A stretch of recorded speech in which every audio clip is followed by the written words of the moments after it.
What up?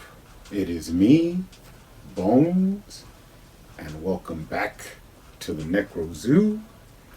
And in this one, we're going to take a look at another custom that I've done on a McFarlane DC Multiverse figure. Now, of course, this time it is going to be Bizarro. Now, when this figure was released, they did give us the rebirth version, while I am more fond of the old classic Bizarro look. Now, to make this figure, I took a lot of inspiration from the DC Superheroes Bizarro and a more like zombie and a more darker, old school, evil Bizarro. Now, I did accomplish this by taking a couple of different parts from different figures, but we will get into it. Let's go ahead and take a look at this guy. Now, first off, I did go ahead and repaint him. I wanted a more purplish blue, dark blue for the body, and a more flat, old school purple for the Superman shield, the trunks, and the cape. Also the boots. Now, I did accomplish this by taking the top of the rebirth Bizarro, but I removed the cape, and then I took the bottom of the infected Superman because I like those trunks more, and also the boot style was a little bit different. But in all in all, in the end, I really liked the way it came out. Now let's go ahead and take a look at the head sculpt. Really nice head sculpt. Now, I did whiten out the eyes to give it a more classic Bizarro look. Really like that zombie-ish style, disturbed Bizarro look. A lot of complaints I heard was that the neck was like a lighter gray color with no paint, while the head had like a little bit of grayish like markings, dark markings on the face. So what I did is I added a little darker wash to the neck. That way it would match more of the head. Look, came out pretty sweet. I did add a little bit of highlights of blue in the hair with a little light purple, just, to add a little bit of flair to it, which was pretty nice. Now, I did not lose a lot of articulation, but the other paints are wet, but you can still open up his arms. You could still turn up his elbow. He still has the same articulation in the waist, and then you could still bend the knees. Like I said, once this paint dries a little bit more, and if I decide to seal any more of the parts, then I'll get a little bit more articulation. But for right now, I just wanted to get this video out so to show it to you guys. But I'm really happy with the way it came out. Really cool. Love the way the shield looks. Awesome. Love the way the trunks came out. And then, of course, you have the boots. Pretty cool. Look, let's take a look at them from the bottom. I did seal the bottom because that's where a lot of paint will rub off, especially if you use a stand with them. And then moving up the back, you can see I also painted the trunks and the rest of the body. And then I used the infected Superman cape because I really like the more tattered look. And as you can see, I did add the yellow S, and it is reversed, which was a cool little touch that I added because I did see a lot of people just taking the infected Superman and putting the Bizarro head on him and saying that that's Bizarro. But for me, it was more a labor of love to put the work in and change all the parts out and get this ultimate Bizarro for me anyways, in my opinion. But really happy the way he came out. Looks good.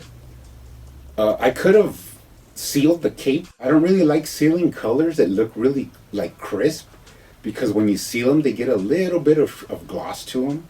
And I just love the way this one looks. And since there's not really a lot of paint rub besides when you handle them, there's no danger of the paint coming off, really. So it looks pretty good like that. One more thing I did do is in the old school DC Superheroes figure, his fingernails were black, and I just liked that.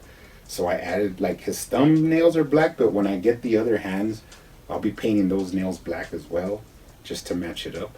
And before I forget, what's a Bizarro without his, like, crazy medallion that he wears that says Bizarro #1? Now, the DC Superheroes one come with their own style, and then the Mattel Multiverse Bizarro, which I do own both. I have two to display both versions. He actually came with this little plate, but it has like a cord kind of around his neck, and I went ahead and added this chain and then painted it up a little bit high silver, like some really shiny silver, just to dress it up. All in all, came out pretty nice. Let's take a look at them next to some other figures. Of course, we have the original McFarlane Superman release. Really nice Superman, but not the best Superman. He has a lot of cool things, but some things are missing, like the yellow S in the back. The double jointed elbows were missing. So I went ahead and made my own custom Superman, like a lighter blue with all the bells and whistles. Really cool. There's actually a video on the channel where I made that one. And then you have the Bizarro McFarlane. Let's take a look at these two next to each other. You can really get a cool comparison of the faces and the neck. And then just take a look at the things I changed. Like I said, it's just the way I wanted a Bizarro, so I went ahead and put in the work to make my own version. And then of course you have the infected Superman, which was the other parts I used. Now you gotta say, people talk a lot of crap about McFarlane, but look at these beautiful, Bizarro and Superman figures that have been released. They're just awesome. Shelf candy. I have them up there on the shelf, and they look beautiful. I just love looking at them. I don't really mess with my figures that much. Like, I do, but it just depends, what I'm feeling. I might change the pose a little bit, or just look at them, admire them. But really happy with this line. And it's never gonna be 100% perfect, but I've pretty much been pretty pleased with the way it's been going. Let's go ahead and bring out the old school DC Superheroes Bizarro, which is actually the inspiration kind of for this one. Really like that figure. And then I actually do have the other versions of the DC Superheroes. This one has his plate on them. This one has his medallion on them. And then I even have the one that came with the Masters of the Universe 2-pack with Faker. And this one's painted more in like a lighter blue with a brighter red. And his skin tone is like really white. But anyways, guys, really fun working on this guy. I just love him. He looks really good. Can't wait to just have him there on the shelf, in full display. You guys keep hunting out there, keep collecting, keep customizing, and I will see you on the next one.